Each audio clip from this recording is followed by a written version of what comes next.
ñëwaat la. parce que lii moom dafa war a jeex biir Sénégal. voilà ñu daal. Ibrahima Pouye cas yi bëri nañu maa ngi koy fàttali sànq François il était en garde à vue ne foofu la amee ay blessure am mais amoon na yeneen cas peut-être yu ko jiitu xëy na lii tam loolu lay fàttali. ay cas yoo xam ne initié nañ ci ay enquêtes wax nañu mais après finalement du mujj fenn.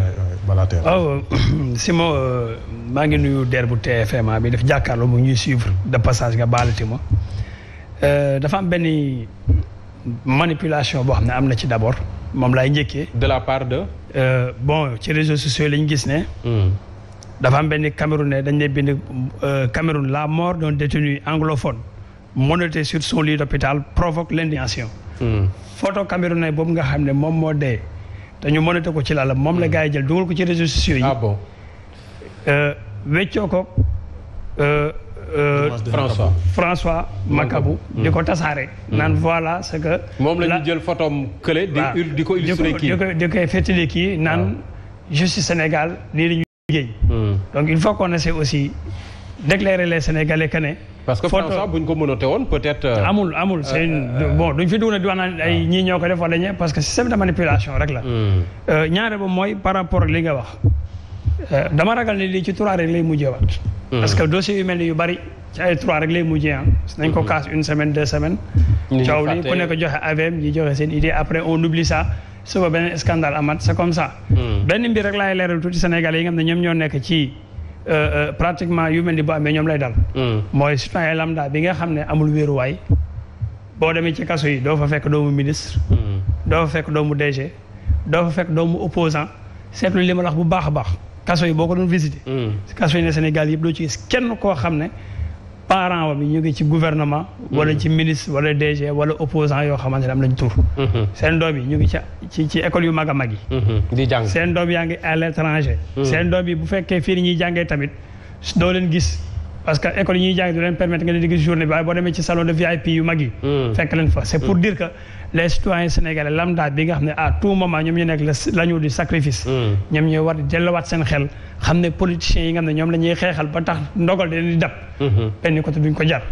ñaare ba mooy tey le procureur su génnee comme ni nga wax la rek lu mel ni am na Sénégalais yi di ko indigné. c'est son droit et son devoir que mu génn leeral Sénégalais yi. parce que justement bu ko deful woon dinañu ne ana procureur. non c'est ça à travers rapport yi nga xam ne jot na ko. yaa ngi wax direction pénitence. dafa jot rapport direction pénitence ci taabalam. moo tax mu génn sukkandiku ci li direction pénitence génne wax ko d'autant plus que ci détention bi nga xam ne moom la ko yóbbuwoon ci police centrale. mais li ma jaaxal dañ ne am na vidéo. non procureur a ko wax. procureur laa wax moom laa wax procureur dafa ne am na vidéo. de 13 minutes. de 13 minutes. moment bi nga xam ne 13 minutes yooyu ñu doon filmer. moom rek moo nekkoon ci biir gré. François Makabu amul ñu mu nekkaloon ci gré bi xanaa. wala bi muy mbëkk boppam. ci biir bi wala si gré bi. police centrale gi mu ko doon defee. policier fu ñu newoon. wala vidéo boobu sax vidéo lan la est-ce que nit moo taxaw di filmer. wala vidéo même bu fekkee vidéo surveillance la aussi. waaw. normalement am na koo xam ne day nekk en direct di suivre. di xool yëf yi. di xool yëf yi parce que bu fekkee ni ñu koy defee ci film yi noonu lañu koy defee. war nañu am koo xam ne mooy contrôler caméra yi jàkkaarloog télé bi di xool su gisee lu ko jaaxal mu daw. waaw arrêté ko. deuxième point bi ak moment bu mu munti doon. am na ay policiers yoo xam ne ñu ngi nekk ak moom foofu mu nekkoon. ci biir. boo mbëkkee gëri benn yoon ñaari yoon saa yu bruit bi. xanaa di nga def bruit. di nga ko dégg yuuxu di nga ko dégg wala coow di nga ko dégg wala mu am yeneen détenu yu mu nekkal ci biir gëri bi. donc am na loo xam ne balaa ñuy yegg si li procureur wax ndax am na wala amul. dañuy waroon interpeller d'abord fi nga xam ne fa la action ba amee ñu interpeller les policiers yi nga xam ne ñoo nekkoon ak moom foofu. te téyewoon ko ci détention boobu ñu enquête leen xool le pourquoi parce que bu fekkee une personne bu nekk en danger. procureur nee na ubbi nañ ci enquête peut-être que ñoom ñëpp nañ leen déglu. waaw moo tax duñ ci mën a sori. mais ñoom ñu nga fa woon rek. waaw suñu xalaat rek lay waaw moo tax duñ ci mën a sori parce que mënuñu déterminer cause yi tant que enquête bi tëjuñu ko. ba joxe li leer. mais dama jàpp ne tey non assistance à une personne en danger. su fekkente ne moment bi muy def loolu am na ñu fa nekkoon.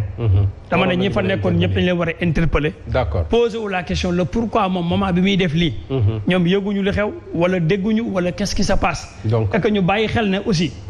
réew mi justice bi sëñ Moussa Niang wax na ko léegi. Sénégalais yi wax dëgg yàlla amatuñu confiance ci seen justice. wóolatuñu seen justice ndax ñu ci bari dañ naan justice à double vitesse ñii dañu naan justice boo xamante ne dafa jeng ci côté bi wala su fekkee amoo ci mbokk boo xam ne loxoom dëgër na. daanaka sa taxawaay ci wàllu justice day métti. et le malheur mooy y a plus de 6000. détenus yoo xam ne ñu ngi ci biir prison yi. di xaar procès. 6000 détenus yu xaar procès. y a des détenus yoo xamante ne leen yóbbu ci kaso ba.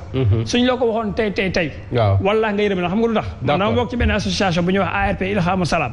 nous faisons le tour des prisons mais des fois nga dem fa fekk foog ñoo xam ne. suñ la waxee li ñu fa dugal wallaahi.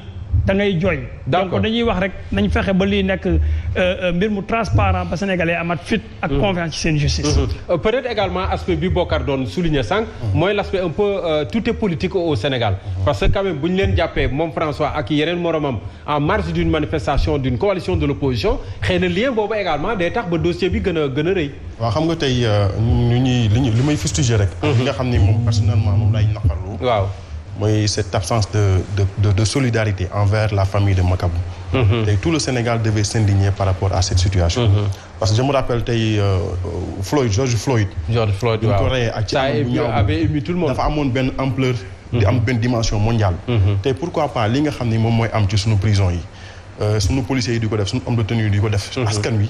ñu dem di def ñu indigné wu ba nga xam ni le monde entier dañuy suivre gis ñu en exemple parce que tey li ñu gis ni tey dafa mel ni. nit ñi fiy dee dañuy dee comme des mouches. pourtant indignation am na de wala ci dénonciation. parce que dénonciation ci réseaux sociaux rek la yem. ay organisation droit de l'homme di génne ay communiqué. te communiqué standard lay doon. ak tam réseaux sociaux yi nga gis kenn def benn. avec des déclarations de principe. mais tey ouverture li ma gis tey mooy acteurs politiques yi. tey dafa jaroon tey la vie d'une personne est sacrifiée est sacrée. tey dafa jaroon tey ñun ñëpp ñu suspendre suñuy campagne taxaw indigné wu par rapport ak situation bi nga xam moom moo am bu ko defee ñu loolu ne serait-ce que loolu lañu amal ki nga xam ne moom mooy Makabu parce que je pense que en principe da doon manifester pour les intérêts du Sénégal pour la défense de notre démocratie pour la défense de nos libertés dama jàpp ni loolu moo taxoon muy manifester tey buy manifester ba loolu fekk ko ci ñi nga xam ne ñoo initié woon mbir mi war nañu mën a arrêter suñuy campagne ne serait-ce que pour un temps T pour que manifester seen solidarité envers la famille Makabu et pour le repos aussi de sa mémoire loolu lu rafet la ci gis-gis mais dama jàpp ni tey bu fekkee ñun dañuy continuer suñu campagne comme si de rien n'était bu subaa bu ñu wootee manifestation je pense que sénégalais yi dootuñu génn Moussa yow moom coalition yi nekk sur le terrain ngay waxal mais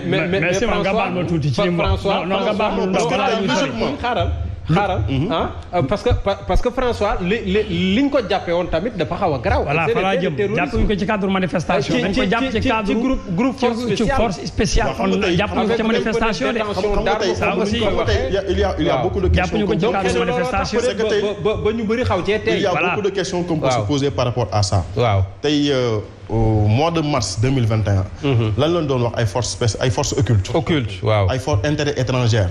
ay intérêts cagoulé yooyu la encagoulé loolu la Idriss Seck doon wax Aïssata Tall Sall génn di wax ay forces étrangères ñii di wax ni ay forces occultes ñii di wax ni ay puissances yoo xam ne dañu am ay intérêt ci biir réew mi bëgg a ñëw xamb taal ci biir réew mi pour jëriñoo li nga xam moo fi intérêt diviser suñu réew mi sappe suñu cohésion nationale tey mu demaat ba nga xam ne dem nañ ba à quelques encablures des élections législatives ñu ñuy wax ay forces spéciales te ñun mënuñu woon benn preuve boo xam ni dafay wane ni ñii dañoo bokk ci telle ou telle organisation loolu dama jàpp ni sénégalais yi ci boppam dañ ko dul mën a dégg parce que tey coow li yëpp mi ngi jógee ci cadre élection yi processus électoral bu ñu biaisé moom moo indi moom moo waral lii parce que tey boo xoolee ñu éliminé ci course bi violer seen i droit violer seen légitimité politique yi violer ko yàqal leen lu bare bare ak lépp li nga xam ne consentir nañ ko ci terrain bi tey dama jàpp ni loolu dafay am njeexital ci biir élection yi beneen bi moom mooy nit ñëw dressé listam def ci fulla def ci li nga xam ne moom mooy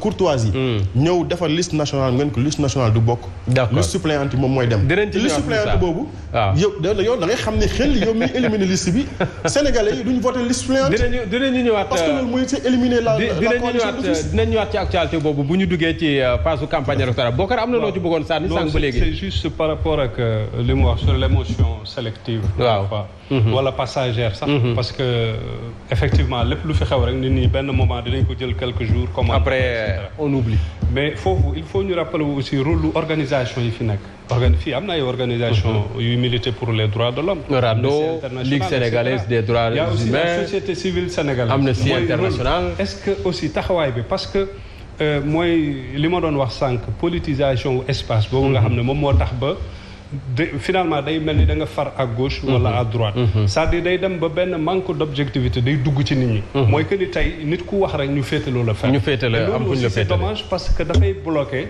processus bi nga xam mooy permettre ñooñu mën a def seen liggéey de manière xam nga clair et net mooy bu ñu ñëwee di jóg société civile bu waxee ñu xam ne farul fenn dafa ñëw pour dox li nga xam ne transparence dëgg et cetera de même que les autres organisations donc seen rôle ñoom itam defe naa des fois nit ñi dañuy dem ba récupérer ko ci ñoom donc ñoom aussi war nañ gën a dëggal seen bopp et puis gën a def seen liggéey ok Pathé ñi ngi ciy def ay jéego mais ñu wax ko rek mooy waaw parce que heure bii waroon na fekk quand même peut-être nit ñi am idée ci li xew quoi voilà suñuy force de sécurité bi ñun am nañ ci ñoom confiance buñ demee tey ba tuunal nit neen lii la wala du lii ñun dañuy am yaakaar ne ñoom seen dëgg la nekk mais li su munti am rek condition yu manque bu deewee nekk ni mbir moo xamante ni dañ koy ñaawlu te ni ngi ñaan aussi le procureur ak organisation yi ñoom ñëpp ku nekk wax si procureur aussi def liggéeyam ba fu ñu ko jàppee ba fu mu